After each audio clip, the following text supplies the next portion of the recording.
نحمده ونستعينه ونستغفره ونستهديه ونعوذ بالله من شرور أنفسنا ومن سيئات أعمالنا من يهده الله فلا مضل له ومن يضلل فلا هادي له أشهد أن لا إله إلا الله وحده لا شريك له وأشهد أن محمدا عبده ورسوله لا نبي ولا رسول بعده. قال الله تعالى في كتابه الكريم يا أيها الذين آمنوا اتقوا الله حق تقاته ولا تموتن إلا وأنتم مسلمون. اللهم لا سهل إلا ما جعلته سهلا وأنت تجعل الحزن إذا شئت سهلا. Hadirin jamaah kajian, Bapak Ibu yang dimuliakan Allah, kita bersyukur kepada Allah kembali dimudahkan hadir di majelis ilmu. Semoga keberkahannya senantiasa Allah berikan di setiap majelis-majelis ilmu kita, diberi ilmu yang manfaat, dimudahkan mengamalkan, dan semoga Allah istiqomahkan. Amin. Sampai surat Ali Imran ayat berapa Pak kemarin?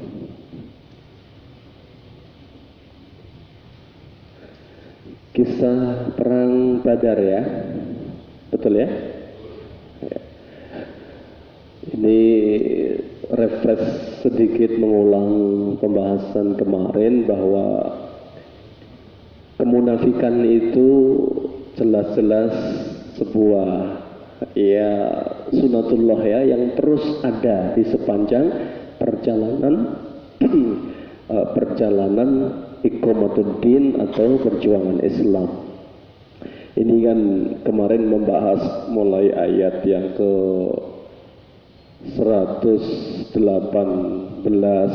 ya sampai pada ayat 129. Ini Allah mengingatkan tentang kejadian masa lalu ya, dan sejarah itu polanya berulang ya. Makanya ibrah, pelajaran dari sebuah peristiwa itu penting untuk diambil ya. Dan begitulah sejarah akan mengulang pasti ya, dengan substansi yang sama, tempat yang berbeda, waktu yang berbeda, tetapi sama, begitu sejarah mengulang peristiwanya. Makanya di dalam ayat surat Ali Imran ayat 118 sampai 129 ini, ketika Allah sudah ingatkan di awal 118 misalnya, ya ayyuhalladzina amanu, hai orang yang beriman, jangan jadikan orang-orang ya selain agama kalian bitonah. Bitonah itu dalam definisi di sini teman setia yang tahu semua rahasia kita. Ini kan ayat ini dikaitkan dengan peristiwa beberapa kaum muslimin memakai tenaga ahli dari orang-orang kafir yang memang punya kelebihan ya. Makanya memang ayat ini Allah turunkan di dalam keterangan Ibnu Katsir ada dua ya. Yang pertama di sini yaqulu tabaraka wa ta'ala lahiyan ibadahu al-mu'minin an ittikhadil munafiqina. Ayatnya jelas, Allah melarang orang mukmin menjadikan orang munafik bitonah. Bitonah itu apa? Kawan setia ya, termasuk aulia, pemimpinnya ya, orang yang dipercaya memegang rahasia-rahasia kaum muslimin. Itu tidak boleh orang-orang munafik memegang pos-pos penting itu. Atau yang kedua maknanya adalah al-kafirin, orang-orang kafir, tidak boleh itu ya. Nah, ini konteksnya bicara Al-Quran. Kalau bicara negara yang tidak menggunakan aturan Al-Quran, ya lain lagi masalahnya ya, tidak ada aturannya ya. Ini bicaranya kita bicara sejarah Al-Quran. Lah kenapa begitu? Allah sampaikan qad badatil baghdha'u min afwahihim. Kebencian itu telah nyata dari lisan-lisan mereka. Ya, wa ma tukhfi suduruhum akbar, dan kebencian yang tersimpan di dada mereka itu jauh lebih gede. Ya. Jadi munafik ini ketika ini kan kemarin kita ceritakan munafik itu muncul di Madinah.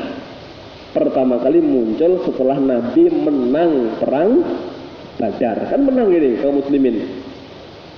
Mereka nggak menduga ini, orang-orang yang nggak suka Islam ini nggak menduga pasukan 313 hanya pakai 2 kuda, ya, yang lainnya jalan kaki, ada 60 unta saat itu, ya jalan kaki, di satu unta 3 orang menang melawan 1000 pasukan kafir Quraisy bersenjata lengkap, pengalaman tempur, ya bahkan komandannya mati semua di medan Badar itu.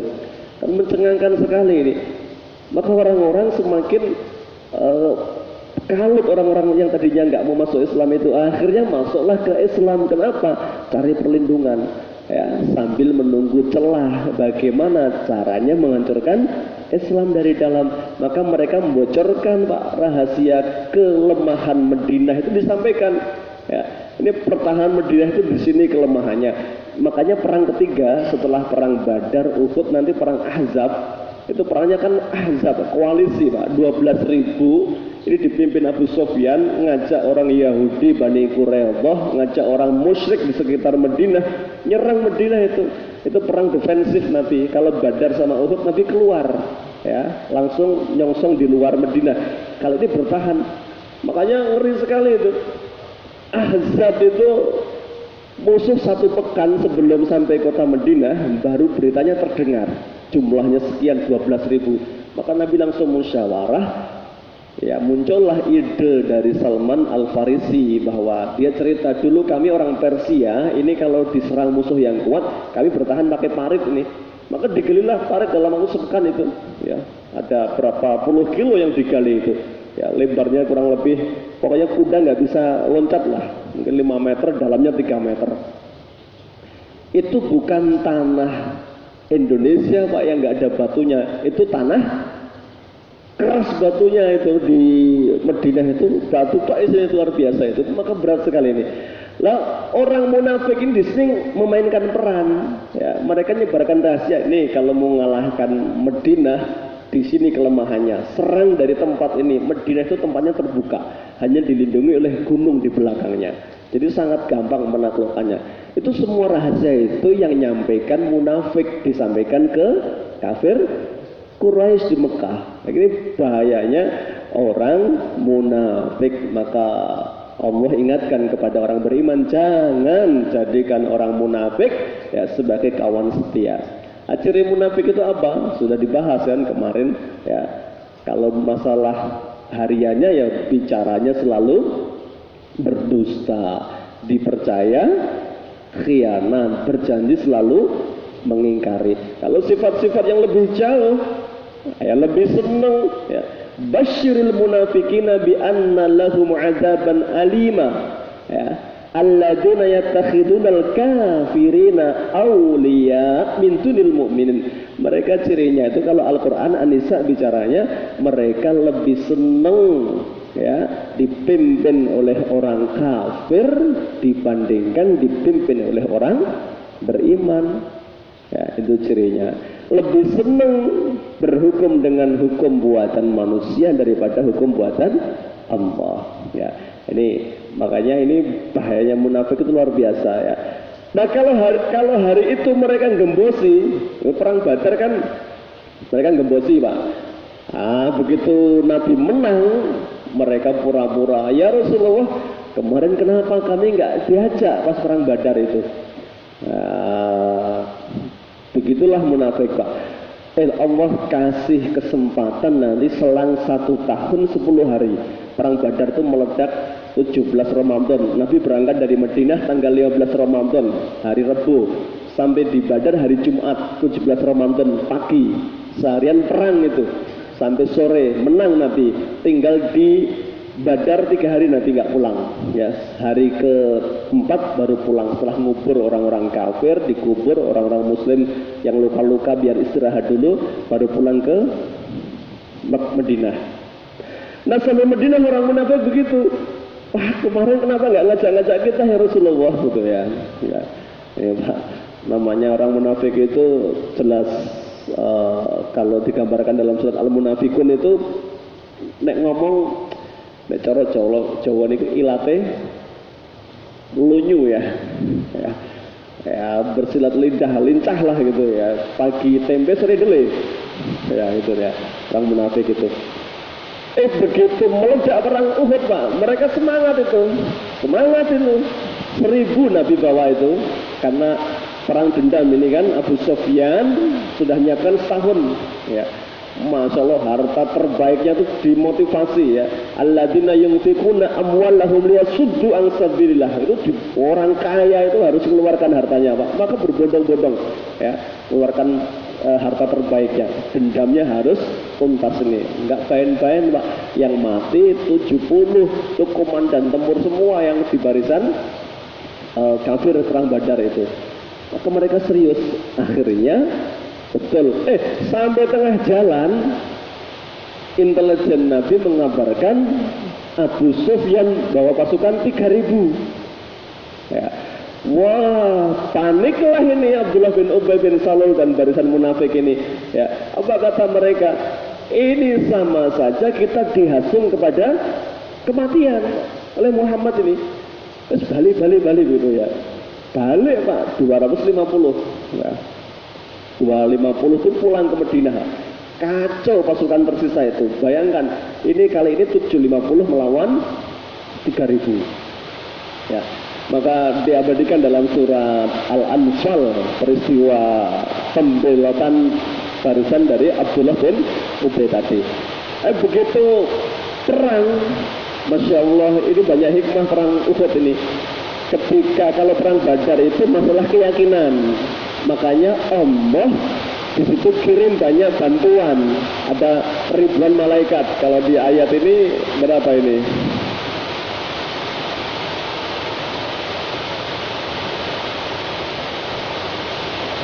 Ayat 124 dibahas ini. Ittaqulu lil mu'minina alla yakfiyakum ayyumidzakum rabbukum bisalasati alaf. Allah kirim 3000 malaikat. Ya, 1000 dulu, 3000, terakhir Allah kirim 5000 malaikat ya. Maka Masya Allah perang Badar ini betul-betul pertolongan Allah karena keyakinan kaum muslimin yang kokoh luar biasa. Nah kalau perang Uhud kali ini strategi ini Nabi cerdas sekali, sudah ngirim pasukan menempati pos dulu, ditempatkan tulang punggung pasukan kali ini adalah pasukan pemanah yang dipimpin oleh Abdullah bin Jabir atau Jabir bin Abdullah. Nabi sudah pesan apapun yang terjadi jangan pernah tinggalkan pos, meskipun kami semuanya bahkan sampai terbunuh hatta disambar burung sekalipun jangan tinggalkan pos ini kalian.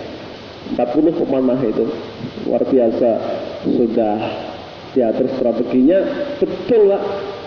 Pasukan terbaik Quraisy itu sudah menyiapkan strategi dan ternyata kalah karena strategi Nabi itu disebutkan di dalam judul kitab namanya Rasul Al-Qaid, Rasul Sang Panglima. Kitab itu luar biasa, bagus sekali.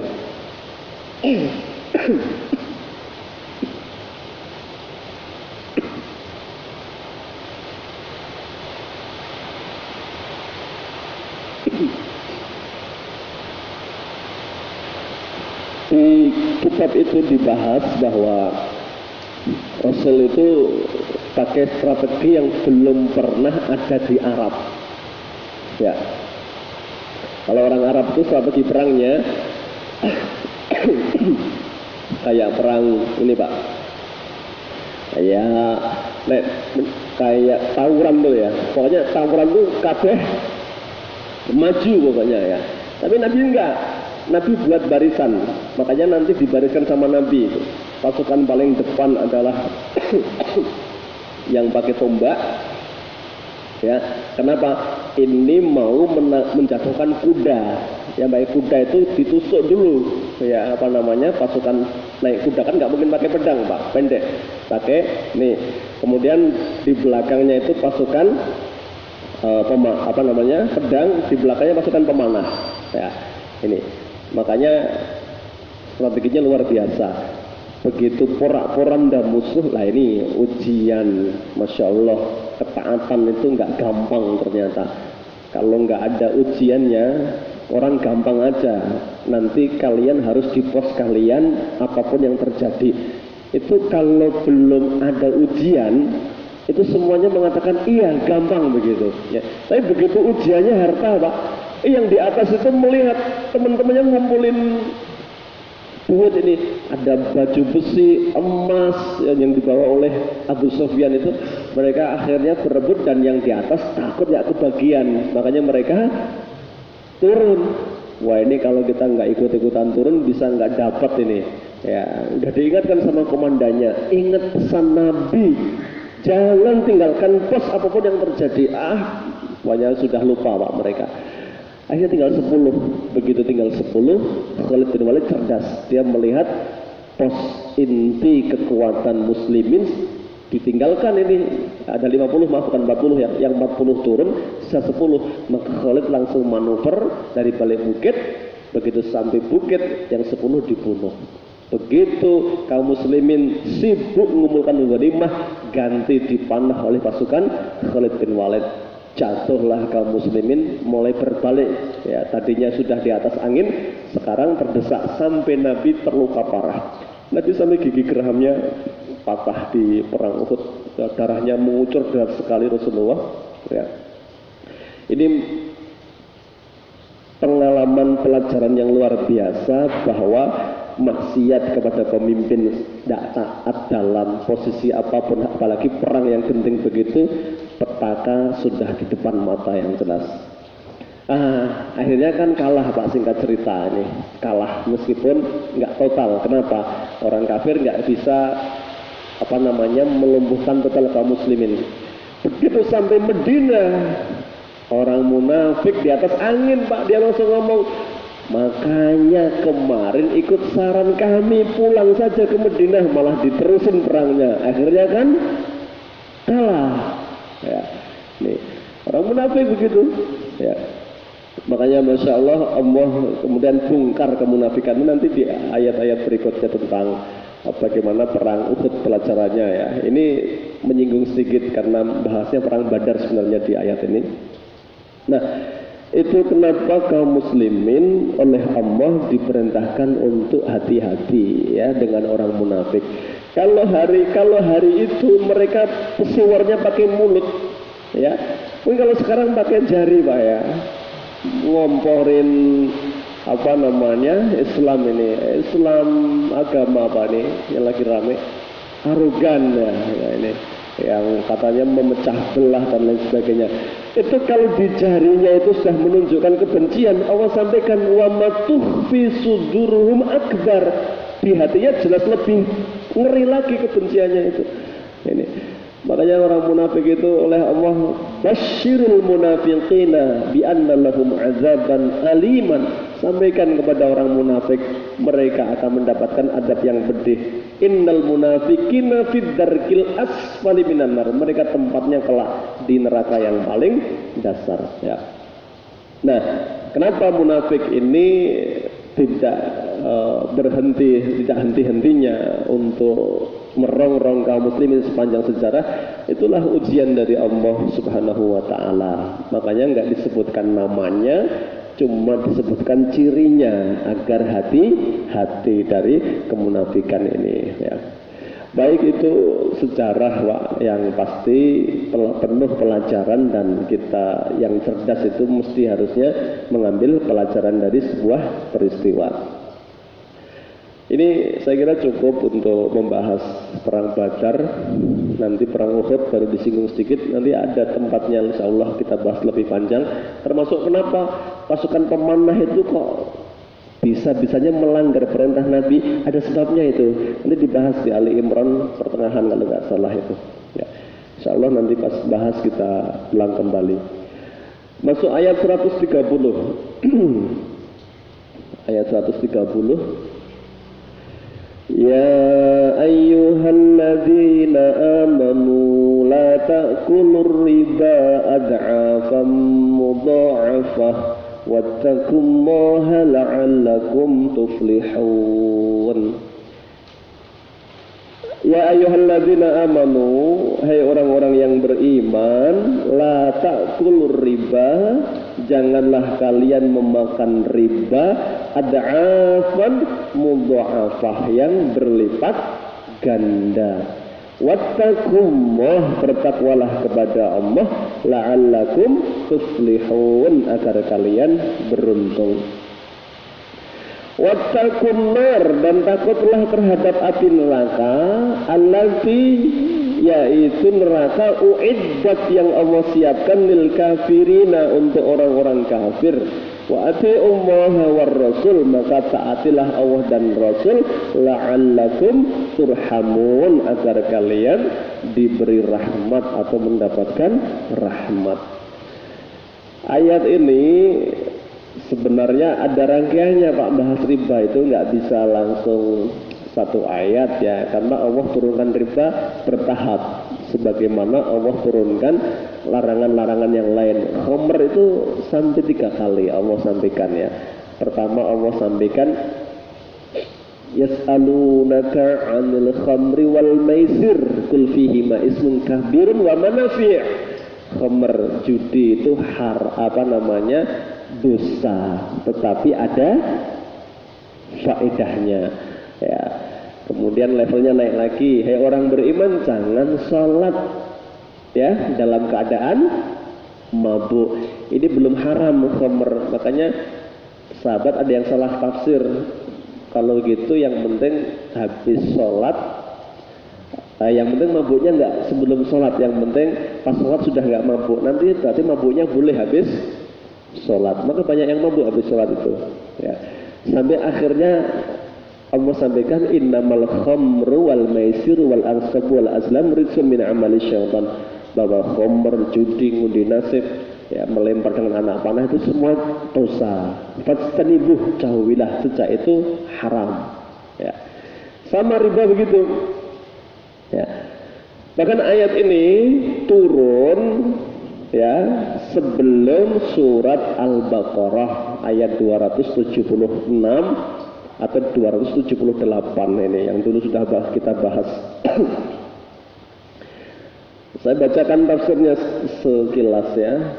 Yaqulu ta'ala nahyan ibadahu al-mu'minina an ta'atir riba wa aklihi ad'afan mudha'afatan kama kanu fil jahiliyati yakunu idza halla ajaluddin dain imma an tuqadha aw imma an turba fa inna qadha'ah fa in qadahu wa illa zadahu fil muddati. Ini riba itu, saya kira bahwa bapak ibu-ibu sudah familiar ya dengan riba. Riba itu dari kata bahasa Arab. Kalau secara bahasa itu pokoknya aziyadah, ada tambahan ya, tambahan pokoknya itu riba. Kalau keterangan lebih panjangnya ya, ziyadatu bi ghairi iwadin ya, harta bertambah tanpa transaksi real. Transaksi real itu begini, tidak ada jual beli barang atau tidak ada jual beli jasa. Iwad itu bisa barang, bisa jasa. Contoh, saya beli gelas ini 10.000 kulaannya, tak jual 15.000, saya untung 5.000. Ini tambahan, tapi nggak riba. Kenapa? Ada jual belinya. Atau jangan pinter nyukur ya, alat cukur itu mungkin guntingnya belinya 10.000 Pak ya, sekarang cukur 15.000 ya. Berarti badi 5.000, riba nggak itu? Modal guntingnya 10.000, satu gundulnya 10.000. Enggak, kenapa? Ada jasanya. Nah itu yang disebut nggak setiap tambahan itu riba, enggak. Tambahan yang tanpa iwabin, tanpa ada ganti, baik barang ataupun jasa. Nah, apa itu? Ya tadi, makanya riba itu ada dua, ya. Ada riba jahiliyah, ya. Nanti riba jahiliyah ini dikenal dengan ada riba nasi'ah atau riba fadl. Contohnya begini kalau di sini, ya. Orang yang meminjamkan, maka riba itu ada dua, riba qard berupa pinjaman, ya, pinjaman Pak. Makanya Masya Allah, pinjaman dimanapun dalam prinsip Islam itu sifatnya sosial, kebaikan. Makanya karena sosial, Nabi menyampaikan kullu qardin jarra manfaatan fahuwa riba. Makanya karena ini sosial, setiap pinjaman yang mendatangkan kelebihan, nah orang nyebutnya bunga kalau sekarang, ya, biar nggak bau riba kan. Kalau bunga itu kan halus, ya. Orang menyebut tambahan namanya riba, bunga maaf ya, itulah yang disebut qard. Ya, itu yang disebut manfaat ya. Maka setiap pinjaman yang ada manfaatnya Islam hukumi riba kata Nabi. Ya, ini prinsip dasarnya dulu ya, bahwa tambahan tanpa ada transaksi berupa barang atau jasa tadi. Tapi murni jual bukan jual beli, murni pinjam meminjam. Makanya Masya Allah Nabi sampai motivasi Pak, barang siapa minjamkan uang kepada orang lain ya yang membutuhkan, pahalanya separuh sedekah. Ya. Bahkan semangatnya Islam itu adalah untuk kalau memang nggak mampu sama sekali, putihkan itu semangatnya itu. Ya. Kenapa? Allah ganti dengan kebaikan-kebaikan di akhirat nanti. Tapi Masya Allah, orang yang mampu tetapi dia tidak mau membayar hutangnya, mampu dia, ya, maka itu termasuk bentuk adzulmu. Ya, makanya Rasul Shallallahu Alaihi Wasallam menggambarkan matlud daini dzulmun. Ya, ini jadi satu sisi menyemangati yang punya duit untuk meringankan beban orang lain, ya. Satu sisi orang yang memang betul-betul butuh itu harus tanggung jawab, harus mengganti. Ya. Nah kalau nggak mampu, ya sudah. Islam itu Masya Allah lebih menyemangati orang yang punya harta tadi. Itu kebaikanmu kalau diputihkan itu. Makanya sampai Islam itu punya memperhatikan zakat mal itu, salah satu penerimanya adalah wal gharimina, para orang-orang yang terlilit utang Pak. Ya. Nampaknya dapat zakat semua ini kalau ada pemerintah Islam ya. Gharim itu ya, memang begitu pada keadilan Islam ya. Nah ini kalau qard ini di sini riba jahiliyah itu begini ya. Ini kamu tak pinjemi misalnya idza hala ajalud dain, kalau sudah sampai batas waktu kesepakatannya tak pinjemi 1 juta, 1 bulan kamu kembalikannya. Ya, itu kalau nggak mampu, akad awalnya itu nggak ada, tapi di perjalanan ya sudah karena kamu nggak mampu tak panjangkan ya 2 bulan, tapi kamu harus bayar tambahan. Nah itu riba jahiliyah namanya. Ini yang mengenalkan dulu sebelum Islam datang orang jahiliyah sudah begitu prakteknya Pak. Ya. Ini yang disebut riba nasi'ah. Ya, dia terlambat kena apa ini? Penalti. Ya. Loh yang hari ini lebih jahiliyah lagi Pak. Belum terlambat sudah dikasih apa ini? Oh, ini tambahannya. Kalau zaman dulu, kalau terlambat itu baru ada ininya. Ya pinjemin biasa, Pak, tak pinjemin ya 1 juta, nanti bulan depan kembali ya. Itu kembalinya utuh Pak. Riba jahiliyah itu 1 juta balik 1 juta, riba jahiliyah itu. Ya, makanya mereka kalau mampu balik ya balik 1 juta itu diterima. Tapi kalau nggak mampu, nah tadi ada tambahan. Fa in qadahu ya wa illa zada. Kalau mampu membalikan yang butuh 1 juta, yang dipinjemi ikhlas sudah bantu, yang pinjemi seneng dibantu. Nih Pak 1 juta lengkap, alhamdulillah. Ya. Kemudian kalau nggak mampu ya sudah. Ya. Wa illa zadahu fil muddati wa zadal ukhra fil qadri. Kalau nggak mampu baru mereka ya sudah Pak, jenengan nggak mampu bayar gimana lagi? Ya nggak apa-apa bulan depan tapi nambah ya. Jadi 1.200.000. Ini orang jahiliyah Pak. Itu sudah buruk. Nah, kalau sekarang ditetapkan sejak awal, wah ini baik jahiliyah tadi ini. Ya, ini ya. Lebih jahiliyah ini kejam ini. Betul itu ya, makanya Masya Allah ya, Islam itu semangatnya nanti Pak, semangatnya Nabi itu untuk urusan dunia apapun itu Nabi menyampaikan ini, unzur ila man huwa asfala minkum fa innahu ajdaru. Kamu urusan dunia itu sering-seringlah menengok yang di bawahmu. Ya, lihat orang yang lebih susah dari kamu. Itu membuat kamu nanti untuk lebih tumbuh sifat qanaahnya dan merasa bersyukurnya. Jangan melihat yang di atas. Nah, kalau di atas nanti jatuhnya ya tadi Pak. Ya, mohon maaf, motor cukup sebenarnya pakai yang cc 110 ya. Tapi karena temennya waduh 125 semua ini, dia panas, yang 100 di online kan, di OLX dijual ya laku 5 juta buat DP ya, untuk ngejar yang 150 cc ya, cicilannya sekian nggak bisa bayar, akhirnya apa, numpuk-numpuk penalti dan lain sebagainya. Itu awal mula dari riba itu salah satunya bukan kebutuhan tetapi apa,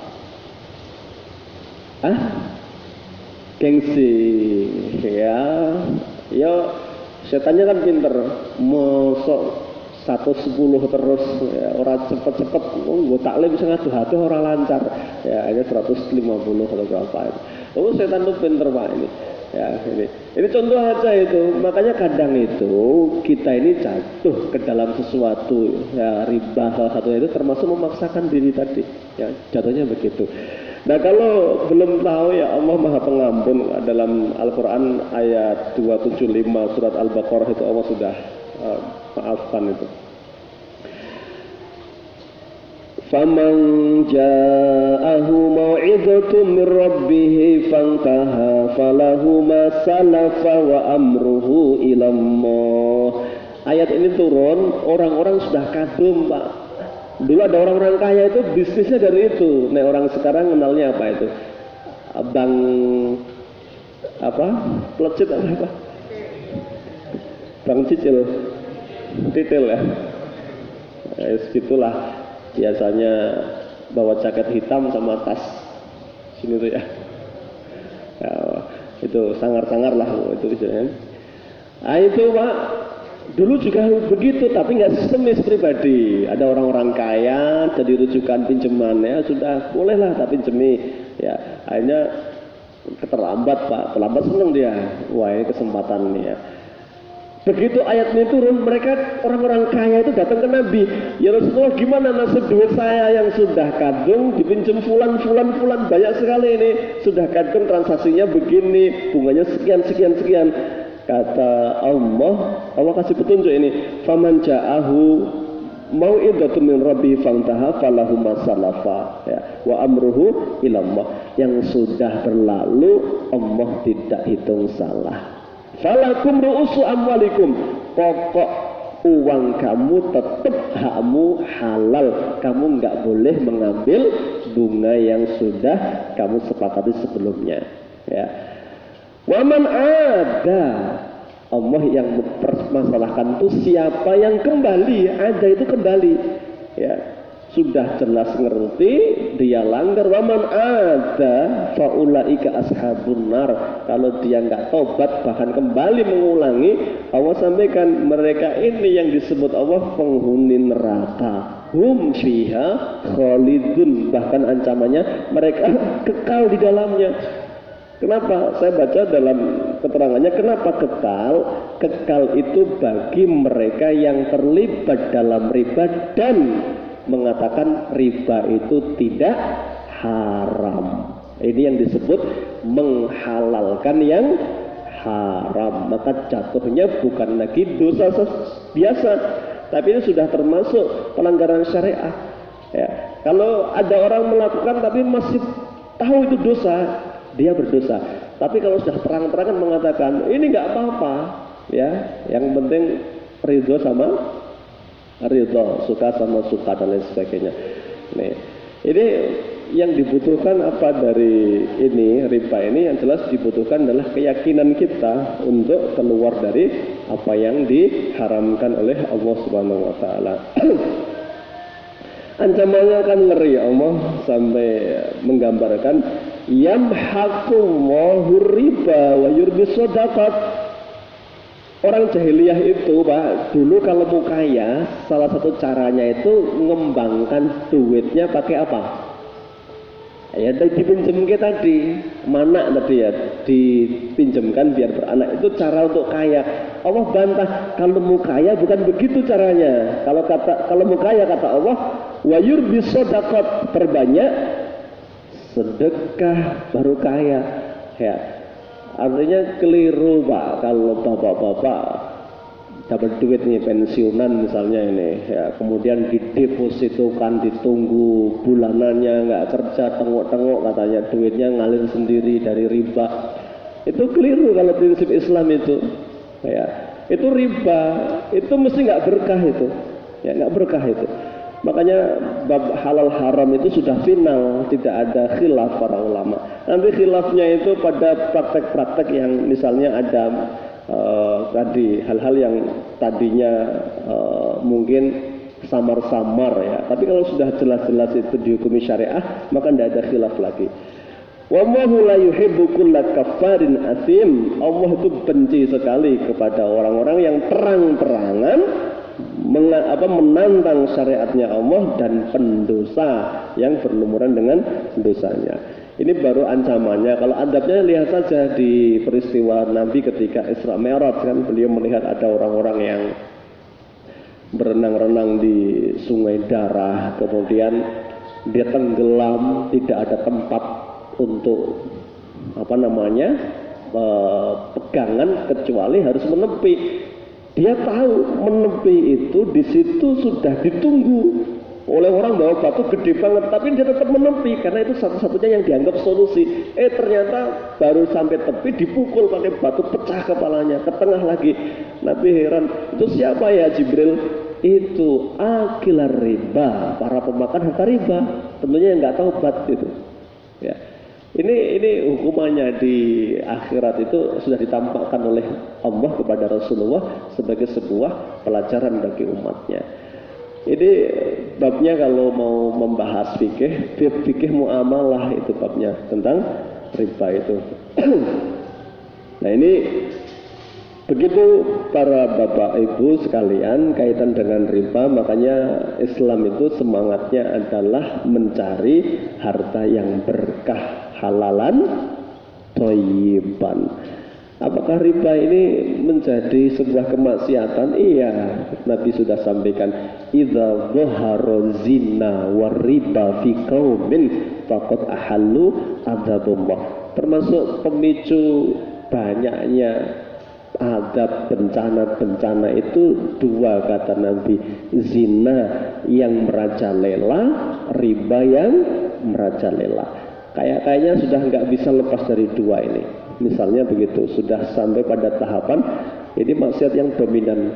Yang lebih menyedihkan, Pak, kalau itu dianggap biasa, bukan dosa. Wah, itu yang menyedihkan itu. Ya. Kasihan itu. Makanya Masya Allah, tanda Allah cinta sama hambanya apa kata Rasulullah? Ya, tanda cintanya apa? Tanda cintanya man yuridillahu bihi khairan yufaqihu fiddin. Tanda cintanya Allah sama hambanya itu hambanya oleh Allah dipahamkan ilmu agama. Ini kasihan itu yang sekolahnya tinggi-tinggi nanti kena riba itu, kasihan itu. Ya. Makanya Nabi Masya Allah dalam hadis Muslim itu la'anallah, Allah melaknat 4. La'anallahu akilar riba. Allah melaknat orang yang makan riba, ya, orang yang minjemi untuk diambil keuntungannya. Itu yang pertama. Mukilahu, ya, mukilahu itu yang makan dari itu, ya. Katibahu, para pencatat transaksi riba, syahidaihi, para saksi-saksi transaksi riba. Qol, kemudian Nabi bersabda, hum sawaun, empat-empatnya berdosa semua. Ini kan kalau mau sekolah tinggi semua Pak, ini biayanya mahal semua ini.